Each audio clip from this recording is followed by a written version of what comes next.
stories that may have happened in real estate. And the reason why this is really important is because right now you have all these headlines where people are talking about what's going on with NAR, what's going on with realtors. And it's like, hey, listen.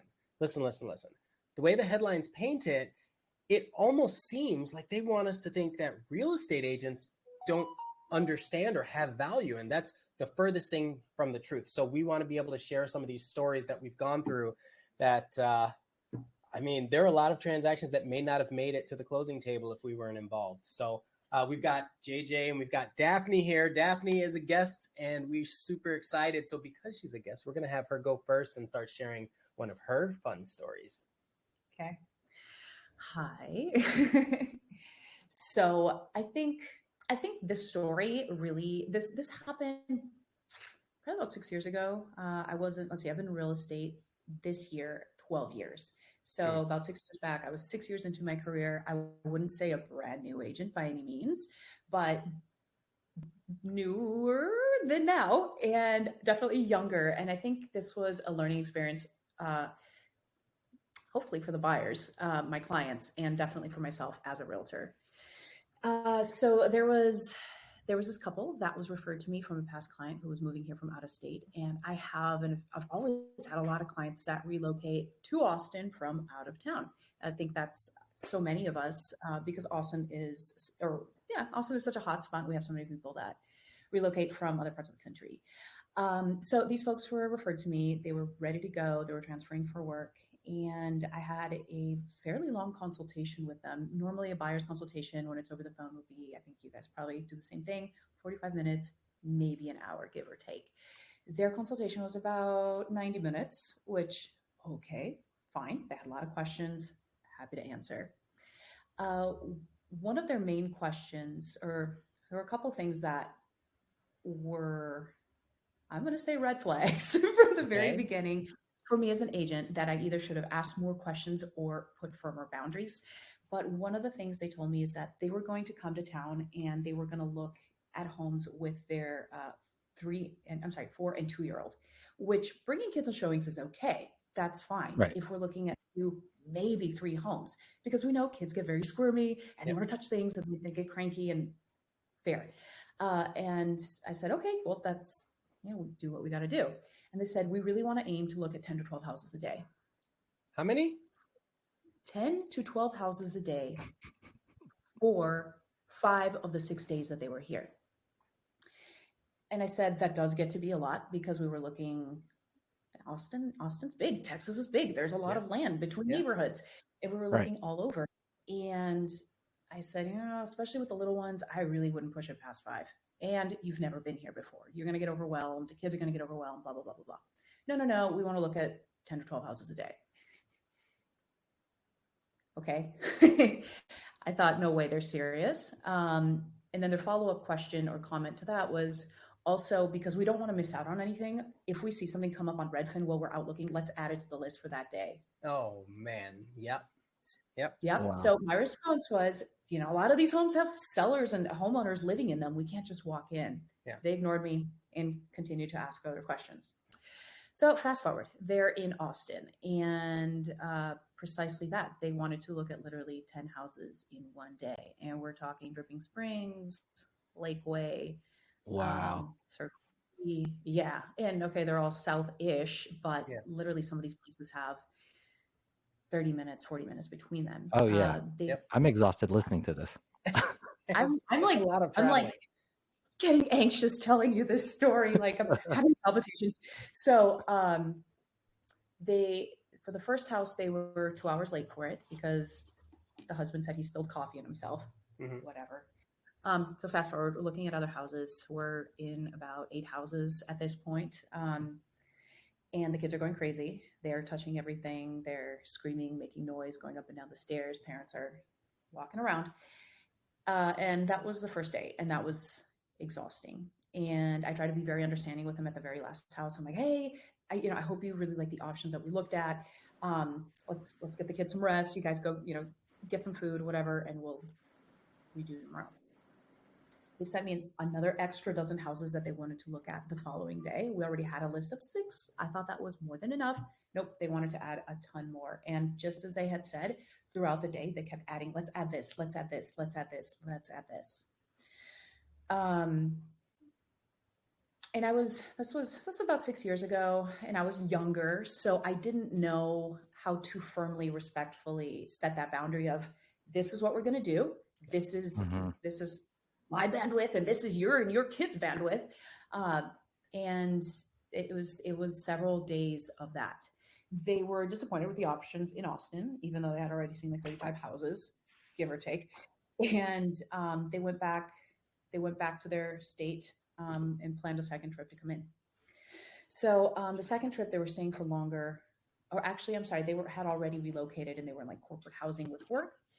And they were just at any time of the day, hey, we want to see this, we want to see this, we want to see this. So we might make an appointment to see 3 homes over here, and then I'd go home 2 hours later, hey, let's go see this right now. Like, just all over the place. So fast forward, this went on for probably about 2 weeks, and I sent them an email. We found a house. Actually, there was one house that they really liked, and we'll say it's in the southern part of Austin, and they loved it. But unfortunately, by the time we got to that showing, and this is not me at all, you guys, I'm not petty, I'm not passive aggressive. I'm like, I like to make people talk and figure things out, and like very happy. I love people. But it got to the point where I opened the door and they just went in, and I wouldn't even look at them. Like, that's not me at all. Yeah. Really? We were looking around. Yeah, it was gross. And I don't wish that on anybody ever again.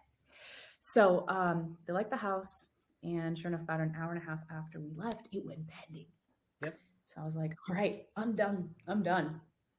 I sent them an email, said, I can't represent you. We've looked at literally 55 houses on this trip, or in this time around. Wow. Yeah. Wow. Yeah. So I included the broker, because I asked the broker, like, I've never had to fire a client. Like, what do I do? Yeah. Include us in the email, et cetera. I included them in the email, the broker in the email, and the buyers in the email. I said my goodbyes. I know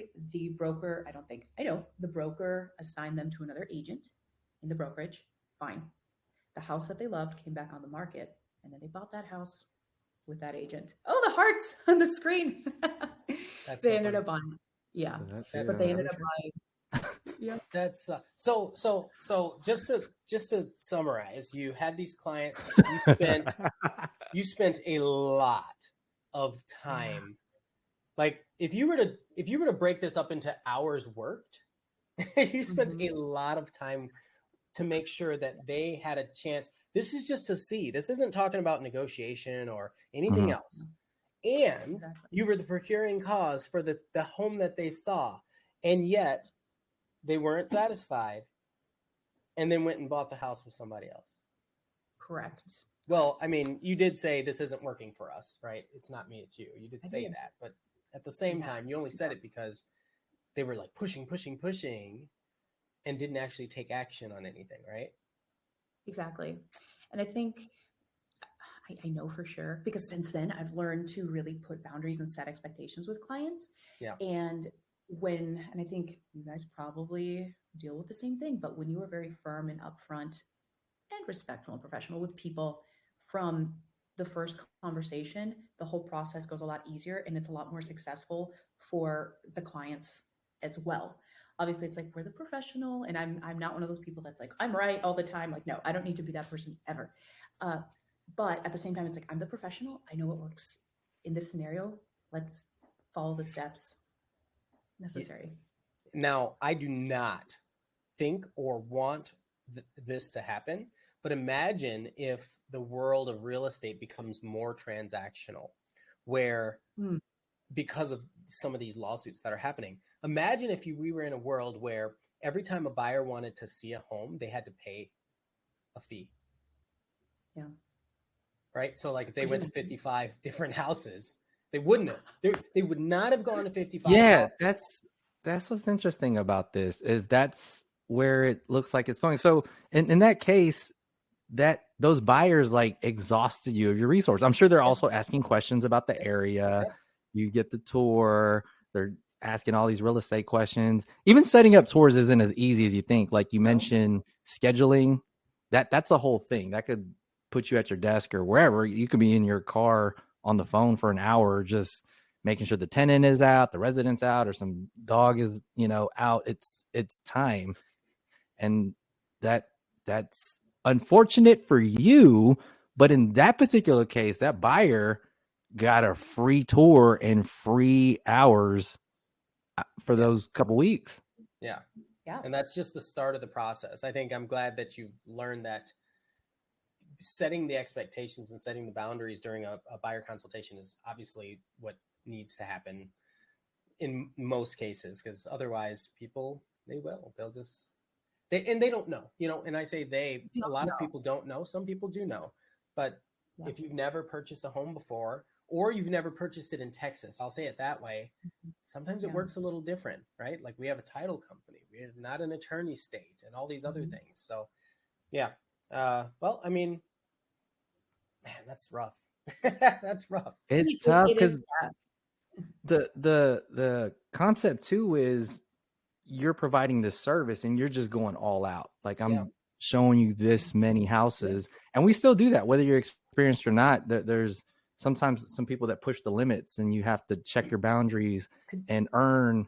I think another misconception is we might be swimming in money from all these easy commissions, when that balance of how you handle your business, there's people that push the boundaries and you go back and forth to truly, like, I mean, we wake up, or realtors wake up every day looking to like earn another job. Like I've told people I'm a professional job hunter. Like we have to figure out who's the next seller, who's the next buyer. I got to do these consultations or interviews so they could hire me to work. It's constant.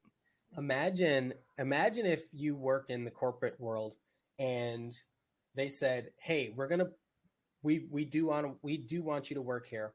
We love everything about you."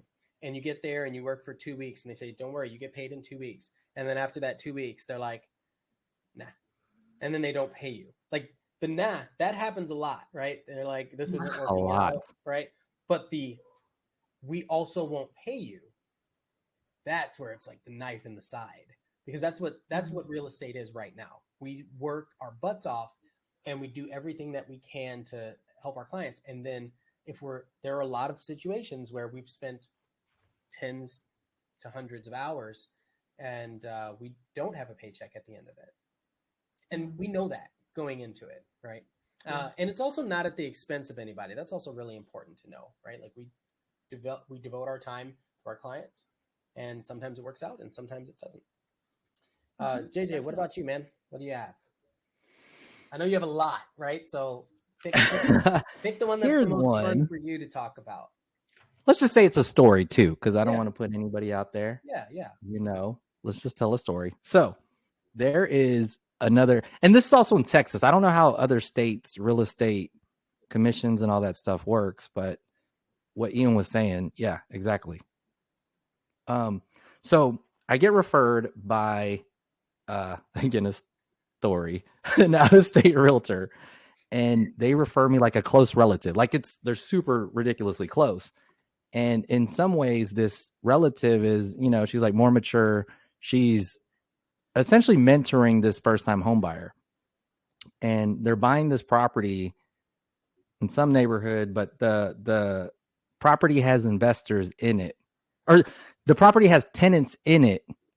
And this buyer is hearing the out-of-state, like,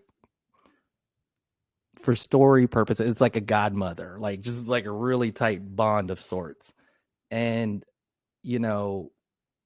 she's advising him how, even though he's going to move into it, he should claim to get an investor loan, or to get a primary residence loan to move forward. And I had to constantly advise between the triangulation of like one person's advice versus my advice as I'm handling this deal.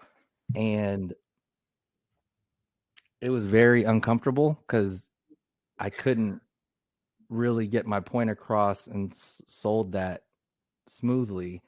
And this first-time homebuyer was just so confused about what's the difference between a primary and what's the difference between an investment loan, because there's like down payments and stuff. If you're an investor, there's a higher down payment, there's a higher interest rate.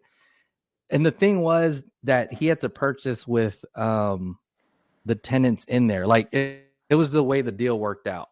The lease superseded. It sounds kind of complex in a way, but are y'all following me? Oh yeah. Totally. Yeah. Tenants have the stronger connection than the buyers and the sellers. Yeah. So tenants stay. A lease agreement supersedes a sales agreement, but this dude, it ended up being a good deal for the price and that property. And I had to convince him what was right and wrong, regardless of what people were telling him. And we ended up closing. Everything was successful, but it was like a really awkward thing to do with external forces, and So I think what I'm hearing you say is that when you have clients that you are essentially hired to represent, they're Right. going to have so many other people giving them opinions.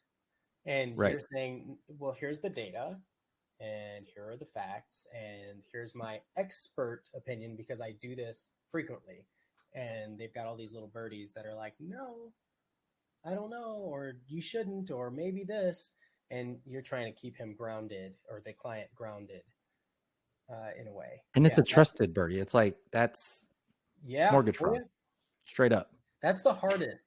When someone you don't want to do that. You see all the memes about dads at an inspection, right? Oh yeah. That's what it is. That's like, what that is. Yes. Just because you can hammer in a nail doesn't mean you know what you're talking about. Calm down.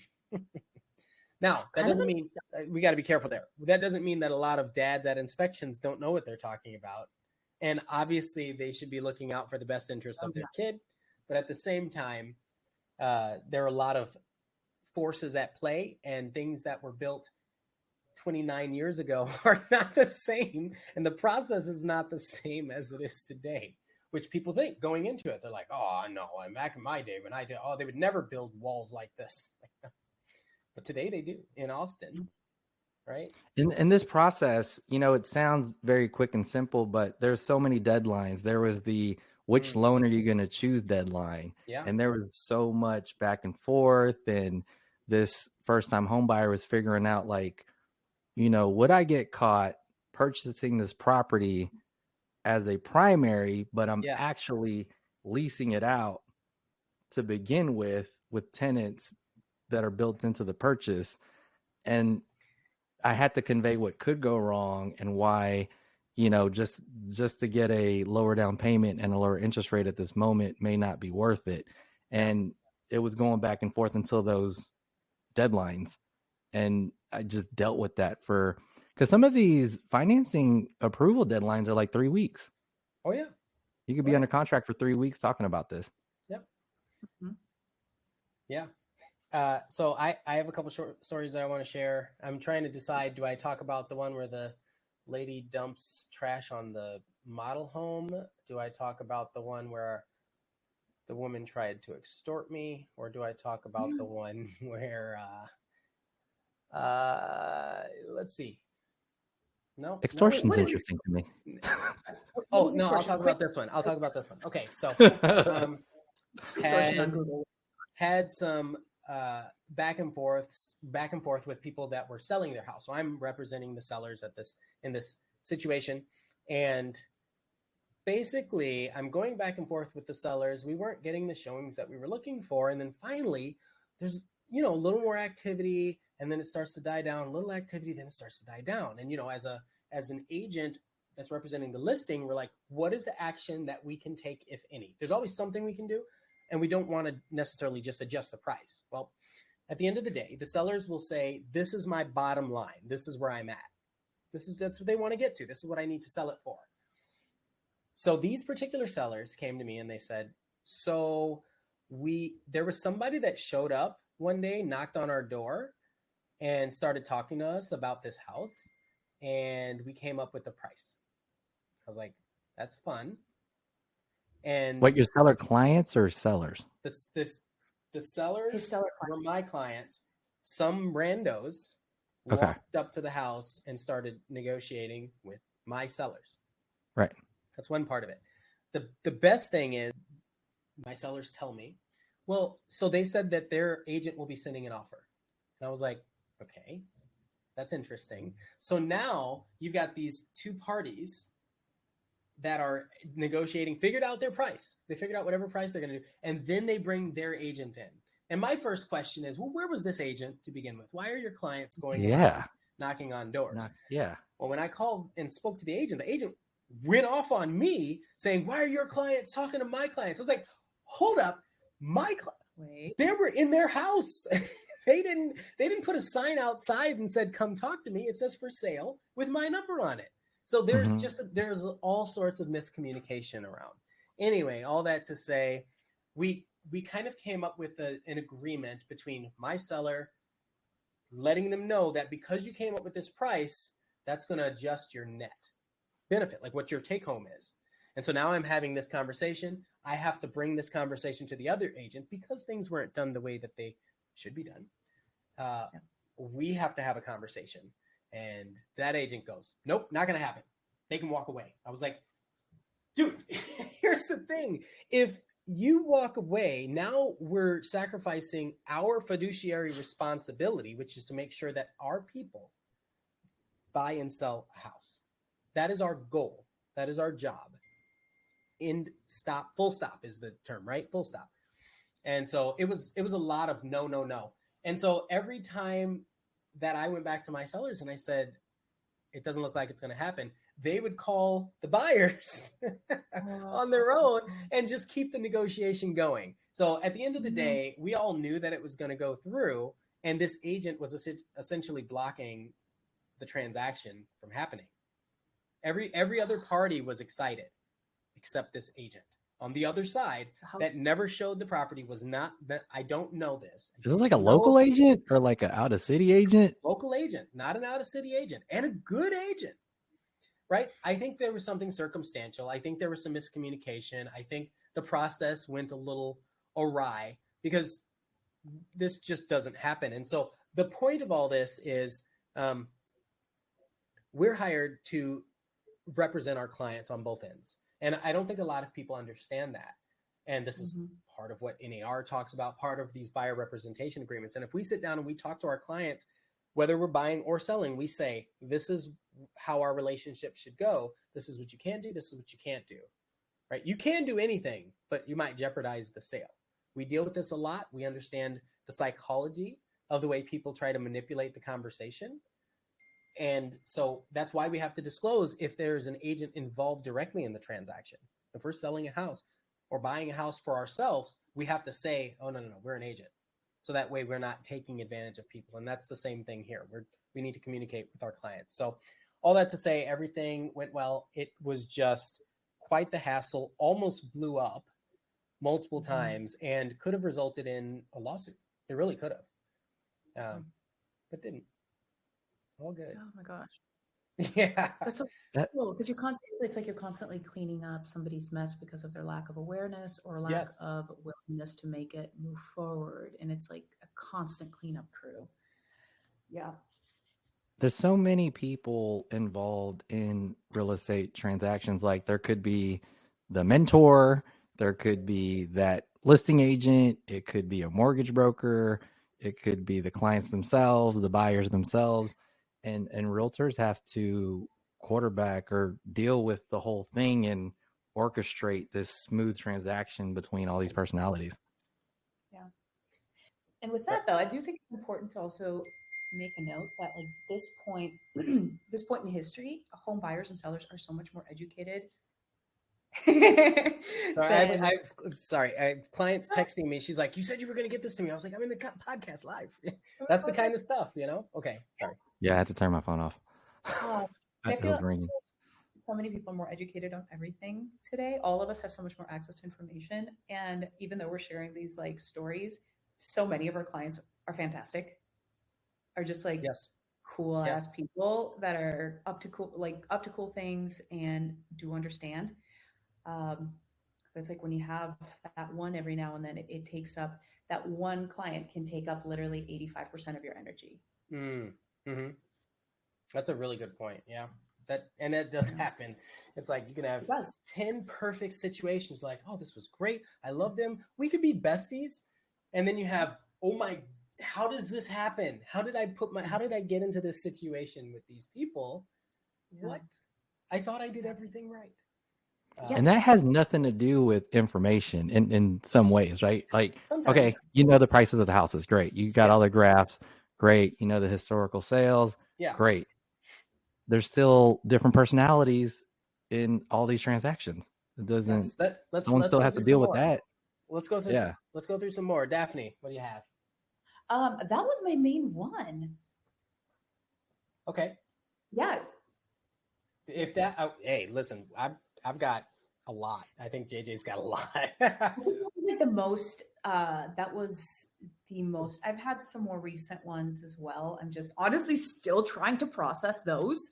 I get it. So let me share this, and I don't know. You guys, please weigh in on this. Yeah. But I've had a handful of clients. I actually made a video about this a couple of weeks ago. We're still editing, but we made this video, the top like mistakes you make as a buyer. And we're not talking things like buy furniture on credit, buy a new car. No, like everyone knows that. Yeah.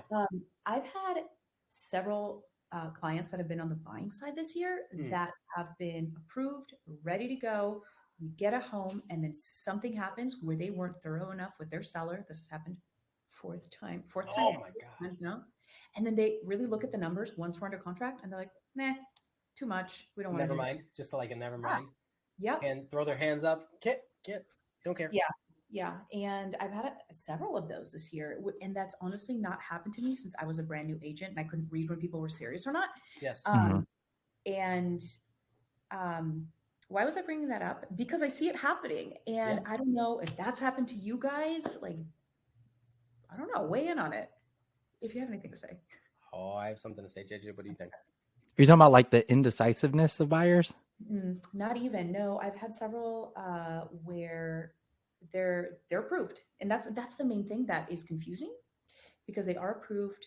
They talk with the lender, and then we go under contract. We're very close to going under contract, and then they decide to really look at the numbers more, and then they realize like, oh, this is a lot. Yep. I don't know. Thoughts on that? My big worry. So when I'm evaluating a client and their level of tenacity in this situation is generally what type of approval do they have? Do they have a pre-qualification? Do they have a pre-approval? Now, I'm not saying like nobody cares about what's the difference between pre-approval, pre-qual, whatever. What I want to know is how far down the rabbit hole have you gone? Because that lets me know your interest, right? Like if you have already committed to a lender that we're going to lock in this rate, which is what a pre-approval does mostly, then I know that you're going to move forward. Like there's 95% chance that you're going to actually try. If you're only getting a pre-qual, I already make the assumption, whatever that means I still make the assumption that you're not as serious and that your goal is to shop the rate after you find a house. Like you just wanted to get to the point where you can talk to a realtor and see how many places they're going to show you and the things that you can learn, and that you're not actually committed to getting it done. That's how I look at it. Do I want to look at it that way? No, but that's what experience has lent it to prove. Yeah, I see what you're saying. That's a good way to read it too. And it's hard the other way because I remember when I was buying my first home, or didn't know I was buying, and I was like, I need to buy something, and going through with the realtor situation and thinking, why do they always want me to get this? Why do they want me to do this? It's because you don't even know how much money you can borrow from the bank or at least you're not telling us.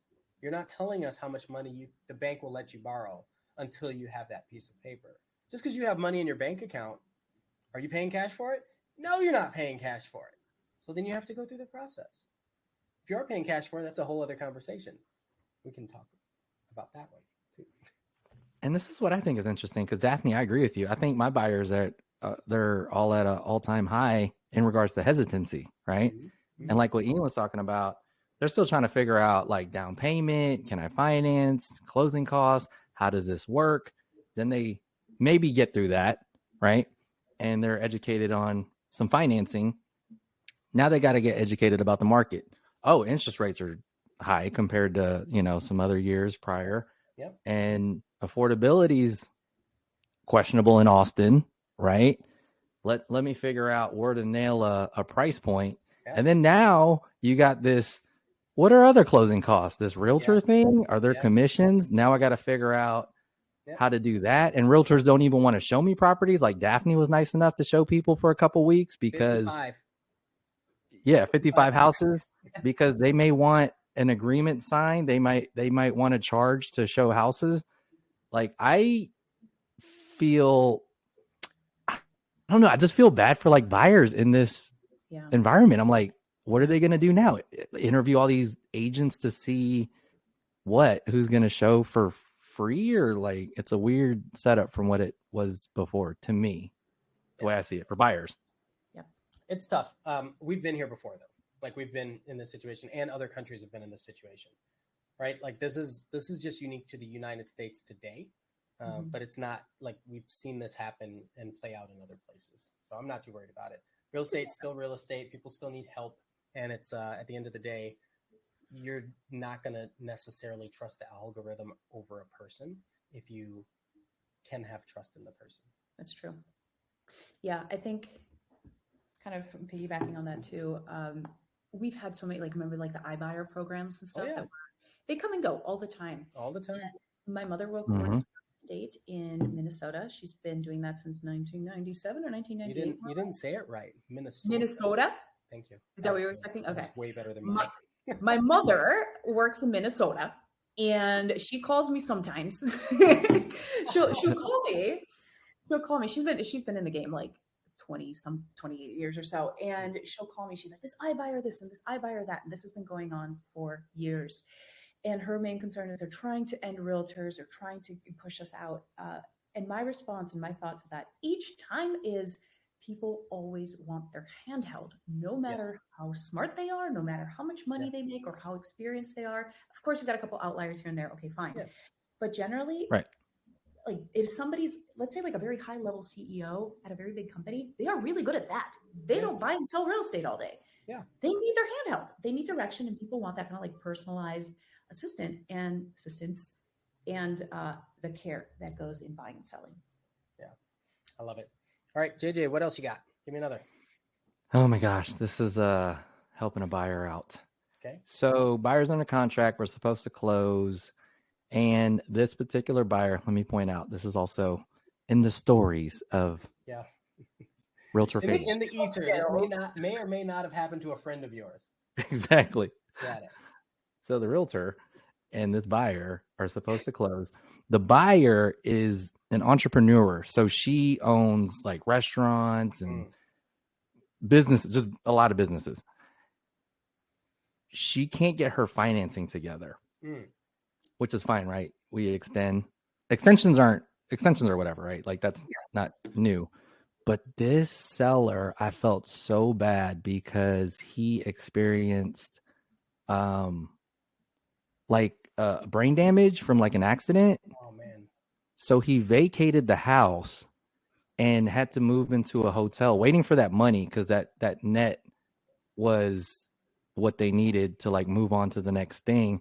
So he's in this motel, and we're extending like week to week to week to week. And you know, I'm going to bat for my buyer. Plus, this is probably the fastest it's going to close. It's just like in one of those situations, and just it's one of those spaces where you're keeping the deal together for the sake of the buyer, because the seller's also. This is also when the market was like hot and heavy. You could kind of bail on, you know, there's other options out there in the past few years when these things happen, and I think some of those things that make it work is an agent that's professional enough to show that they're a closer. You know, they have the experience. They, you know, sometimes like, don't y'all kind of look at deals and you're like, the agent's solid, so this deal is probably going to close. 100%. So I'm going to stay with the way this agent is presenting this. And they'll pull you along enough because of that reputation, really. So that was just a story on repping a buyer. As bad as it felt, I was like, oh my God, should we let this seller like move on, or should we just give it to another buyer? It's those types of situations. And it's just, and again, you have these deadlines every week. Yeah. Right. So there's work happening every day. And then if you do another extension, it's a lot of communication. This is a whole thing. Like, we know that you talk to the lender, you talk to title, you talk to the agent, you talk to your client, you're working through all this daily to make sure everyone's in tune, you're keeping the deal together. That one was just rough in general, but it takes agents and everybody to keep everybody together and make sure it closes. Good thing is it closed. He got what he needed. He could move on. She got the house. She can move on. Definitely, you tell me if you feel this way. I think that a lot of times our position, after, other than negotiation, other than understanding how contracts work, other than, yes, showing homes and helping to find homes and criteria, it's also that we're very good listeners and managers of people's emotions as best as we can. I think that, do you agree with that? 100%. Yeah. I think Speaking of this deal and emotions, I was like cursing out the buyer's lender at this point. I was like, how the hell? You're cursing out the buyer. Whoa, let me tell you. No, the lender. I was like, why'd you pull my buyer into your crappy loan? Because it was kind of a lender thing, honestly. Yep. Like, she's an entrepreneur, but if the lender's BSing their way through, yep, that causes that. Otherwise, we would have said we would have closed a month later. Stuff like that. You do have to look out for that. People that say they can do something and they don't actually know. Like a lender is a great example of that. And this is not, it's rare that kind of thing happens, but when it happens, it can mess lives up, is how I'll say it. Yeah. And realtors deal with these lenders, both sides, sell listing agents and buyer's agents. Well, and I see this happening both with realtors and lenders from the clients. Sometimes they'll say, oh, I already have a realtor, or I already have a lender. And I was like, and in the back of my mind, I'm like, they don't know what they're doing. You don't know that they don't know. But because you've known them for 25 years and you went to, your sisters went to grade school together or something, you're like, oh, they must be good. I always see them posting online. It's like, yeah, okay. Yeah. Okay. All right. So I've got one. Which one What do you I got? want to share? Which one do I want to share? I want to share. So we were in a situation. I was representing the buyer, and it was a situation where I actually was good friends with the buyer's brother-in-law. And so it ended up being a referral. We all came from the same place in the world back in, the brother and I left in 2015. We moved to Austin, and it just so happened that way. And then, when one person follows, people move for love or money, then the family eventually follows or whatever. So the family was following. Well, the situation is this: beautiful house, beautiful neighborhood. Everything was flawless, perfect. Now, I did have a couple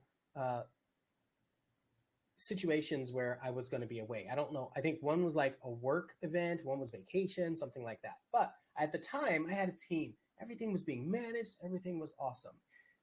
I remember being on vacation, and there was this, I think it was in Costa Rica at the time. There was an email that come through that basically said, this is unacceptable. I'm going to cancel the deal. And this was like the day of or the day before closing. What? The day of or the day before. And I'm remote. So my internet access was intermittent and all that. And so I start talking to the team. I'm like, what's happening? What's going on? What's here? I had somebody at the closing table with them while this was taking place. And I'm like, what happened? Okay, so here's what happened. And this is really important for anybody who's going through this process. When the buyer was buying the home, the property was not vacant.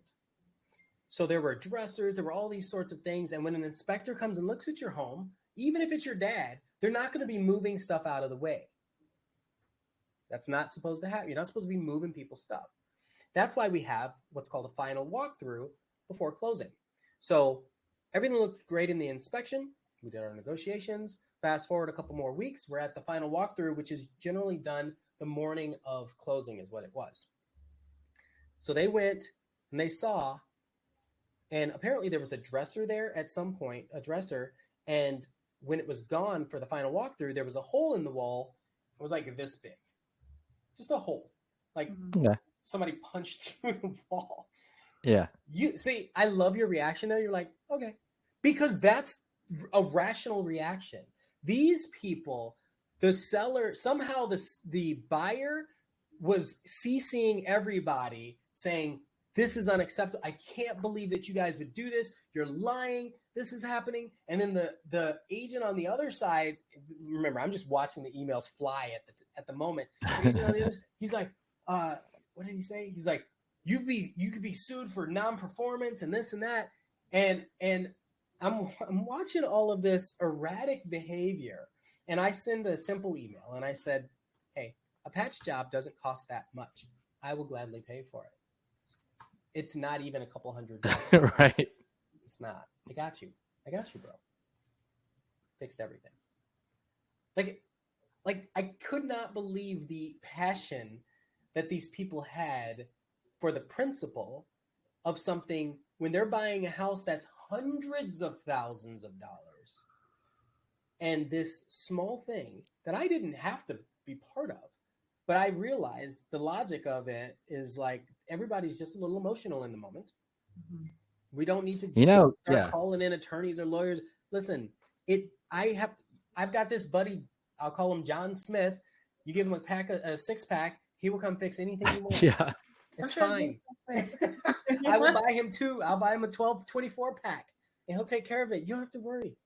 And we do that all the time as agents. And I don't know. And then we don't tell our clients. Yeah. They don't understand the things that we do to absorb their stress. Yes, we are getting paid for it, but that's part of what we're getting paid for. To take, because it's not the stress. It wasn't the patch job.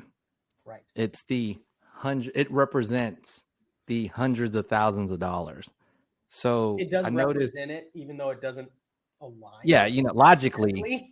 Right. And this is what I tell people too, like, unless you spend hundreds of thousands of dollars very, very, very often, you might be off kilter. You might be a little emotional. You might not.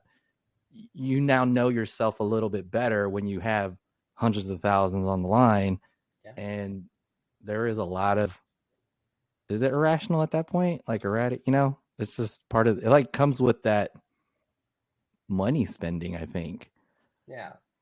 So Daphne, do you enjoy, I don't know you at a deep level, but I can assume, I can ascertain based on our meetings and your mannerisms that you enjoy being there for people. Am I right? Yeah, I think we all do. I like that. I like the conversations that I get to have with buyers, sometimes with sellers, but mostly with buyers when they're going through the process, because they fall in love with the idea. And people that are that aspirational, they just lift me up too.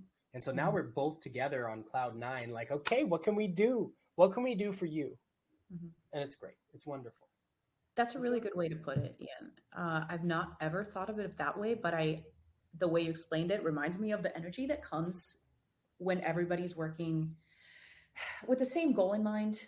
Sometimes things happen and emotions do fluctuate, but I think generally as long as we have the same goal in mind and each party trusts each other, yes, there's transparency, whether you're representing your seller or representing your buyer and talking with the other realtor. I think it's that, I hate using this word because it's such a buzzword, but it's such a synergy that everybody's in the right direction.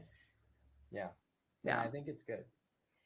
What is okay? So the media is, fake news, whatever. They're saying all these things about how realtors are not as valuable or something, whatever, to get the sensationalized clicks, right? They're not saying it, but the way the headlines read, it's like end of realtor commissions, into this and into more like that. They kind of leads people's thoughts down that path. Yeah.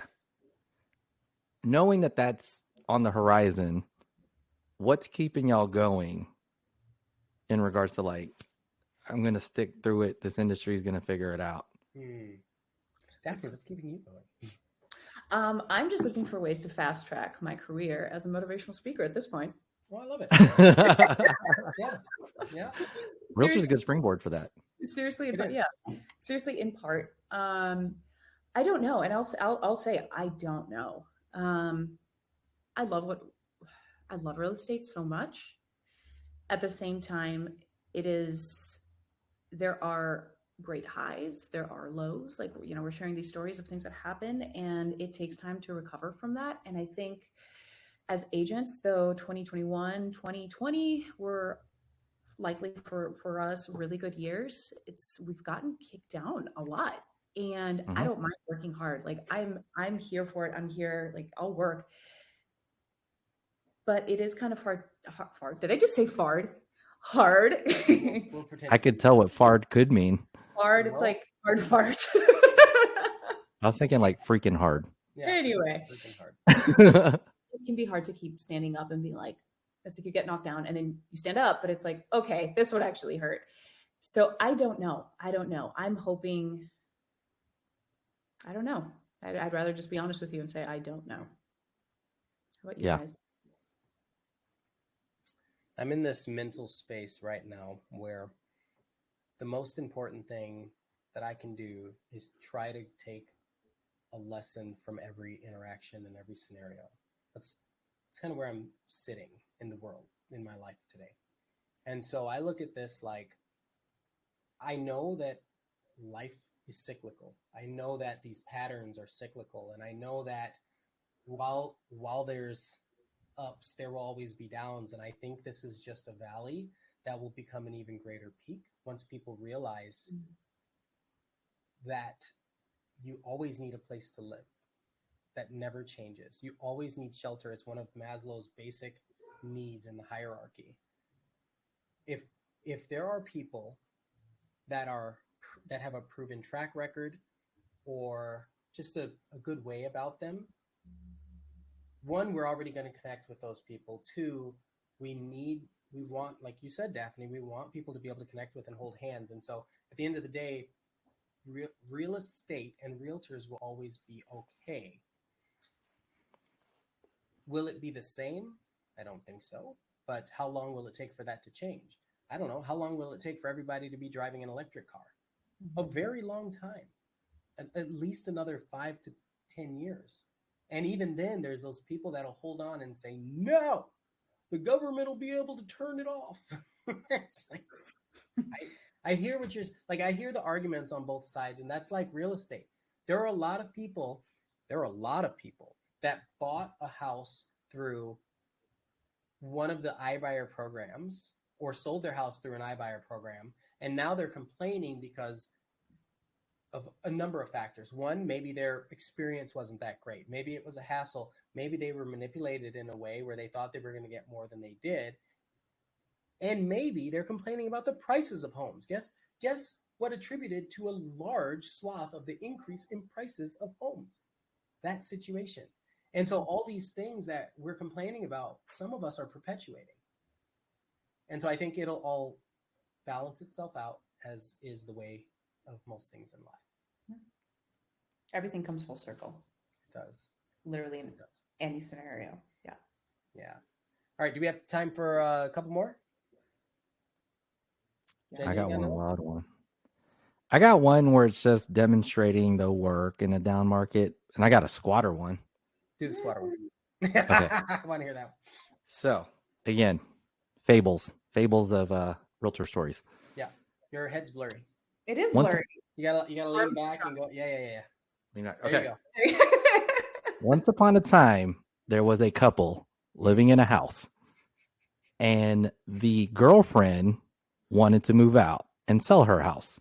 Ooh. So she moves out. The boyfriend refuses to leave. Mm-hmm. The realtor steps into the picture to sell the house because she wants to sell the house. She was actually on the verge of foreclosure and stuff like that. But the boyfriend wanted a piece of the net. So until that was figured out, he stayed in the house. Oh. So the realtor rolls up into the house, attempting to put the signs. He actually is able to take pictures and stuff, but the interactions weren't fun. He felt kind of threatened. It was kind of crazy. And then he puts it on the market. So people are actually looking at this, attempting to look at this thing.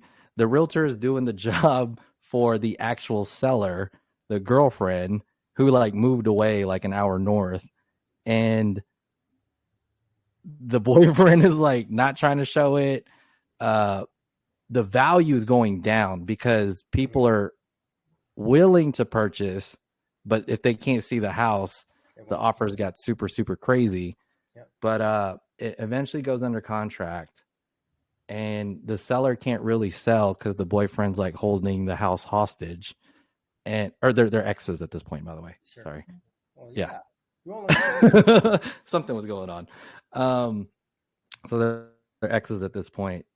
And there was even a moment where the realtor rolled up to the house because it was under contract to attempt to do the inspection with the buyers, and like was verbally threatened with a gun, maybe where the neighbors heard it. Ooh. Like it was bananas.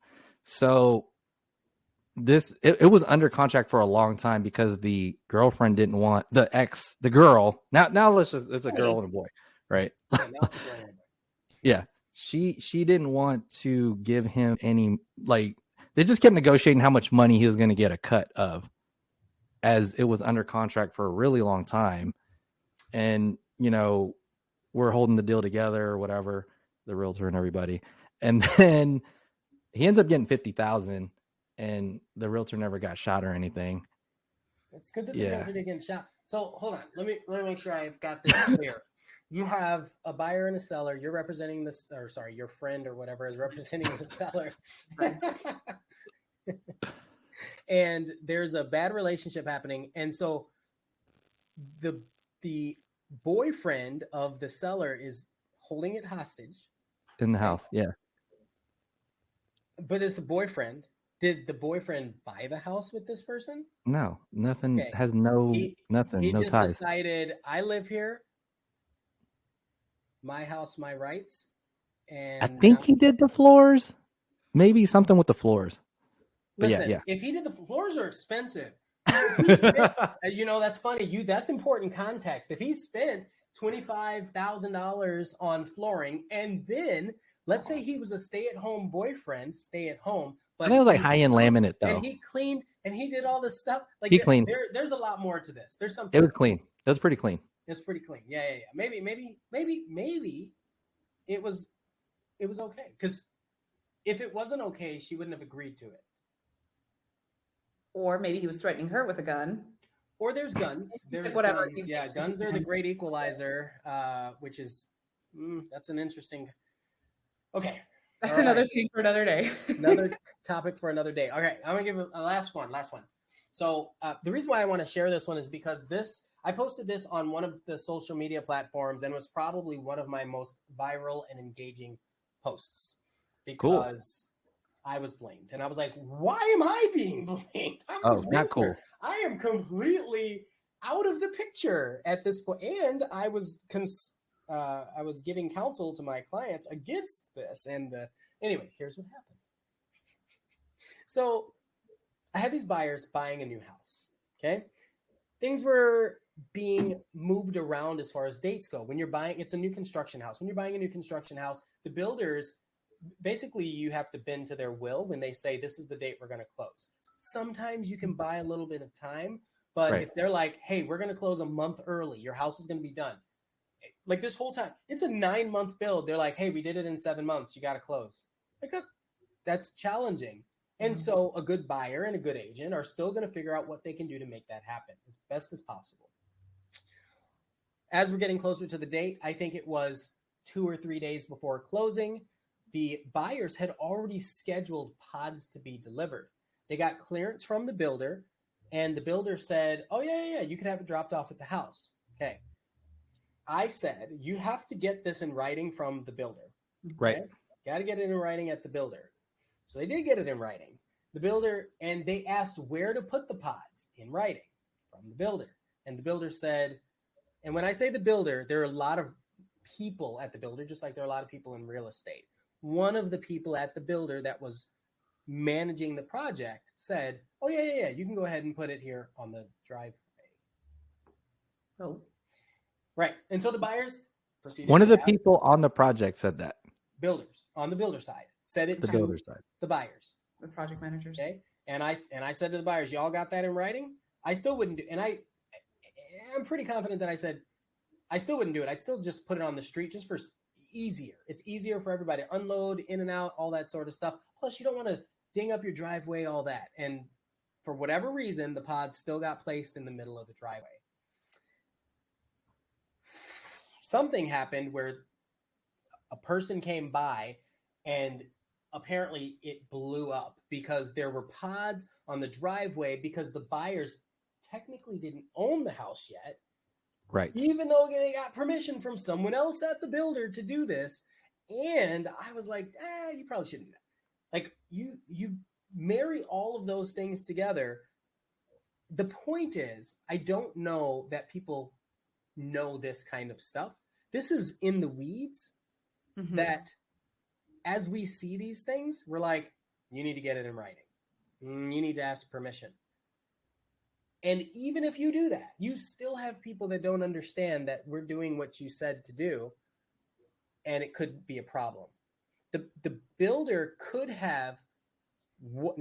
was planning to charge the buyers for X number of days that the pods were on the driveway, something weird like that. It was like, why would you be charging them for the house that they're going to buy when you didn't give them a time that they could close? Until right now, they have to do what they have to do. They can't move it. They're like, well, they need to move it. It's like, what? And the builder's claim was that, well, they can't go in and do all of their inspections, which is a fallacy because it's the driveway. You're not inspecting that. Right. There's nothing to inspect, but I get it. If the house wouldn't have closed, that would have been a whole other ordeal.